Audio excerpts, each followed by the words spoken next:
kita akan membahas yaitu histori tentang hari kelahiran Yesus. Pada bagian ini kita akan mengutip dari salah satu buku yaitu yang ditulis oleh Kristologi, di mana Natal adalah perayaan hari kelahiran Tuhan Yesus. Natal dirayakan setiap 25 Desember. Seluruh dunia merayakan Natal bersama pada tanggal tersebut. Natal dalam bahasa Inggris disebut dengan Christmas, yang berasal dari kata Christus yang berarti Mass of Christ atau misa atau kebaktian Kristus. Kadang-kadang kata Christmas disingkat dengan Xmas, yaitu tradisi ini diawali oleh gereja Kristen terdahulu. Dalam bahasa Yunani, X adalah kata pertama dalam nama Kristus. Huruf ini sering digunakan dalam simbol suci dan sebenarnya tidak ada orang yang tahu persis hari dan tanggal kelahiran Kristus.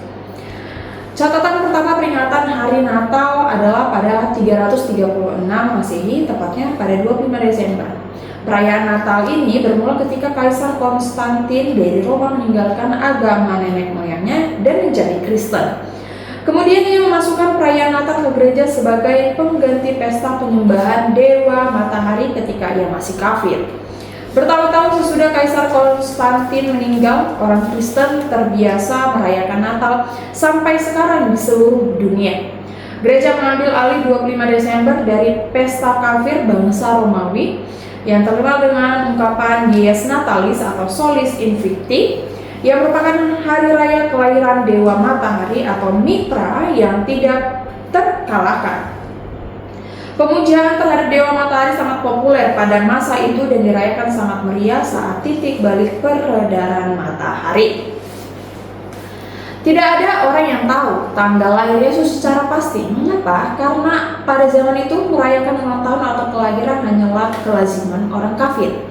Orang-orang Kristen pada zaman itu tidak biasa memperingati ulang tahun. Satu-satunya ulang tahun yang kita baca di Perjanjian Baru adalah ulang tahun Herodes Antipas dalam Matius 14 ayat yang ke-6. Gereja pada zaman itu bukanlah perayaan atau merayakan kelahiran Yesus, melainkan kebangkitannya. Baru sekitar abad ketiga, umat Kristen di Mesir mulai merayakan Natal pada 6 Januari, bertepatan dengan suatu hari raya umum.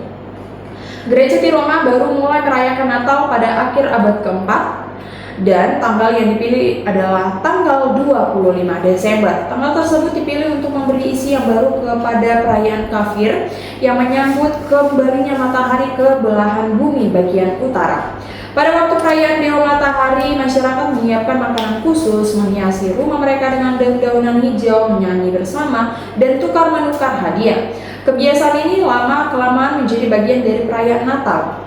Ada dua versi tentang cerita pohon Natal. Pertama, menurut legenda ada seorang pendeta Inggris bernama Boniface yang memimpin beberapa gereja di Jerman dan Perancis.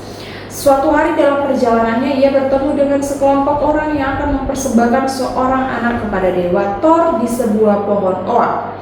Untuk menghentikan perbuatan jahat mereka secara ajaib, Boniface merobohkan pohon oak tersebut dengan pukulan tangannya.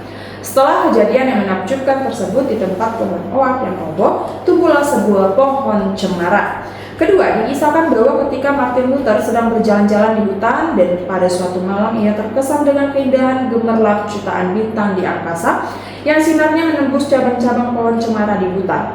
Martin Luther menebang pohon cemara kecil dan membawanya pulang untuk keluarganya di rumah.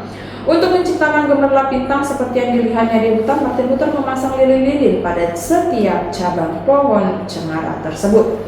Pohon Natal tidak hanya dipasang di gereja tetapi di rumah-rumah, mal, toko, tempat hiburan, atau berbagai tempat lain yang menarik perhatian. Baik, sekian untuk histori tentang kelahiran Tuhan Yesus. Sampai berjumpa di histori berikutnya. Shalom, Tuhan Yesus memberkati.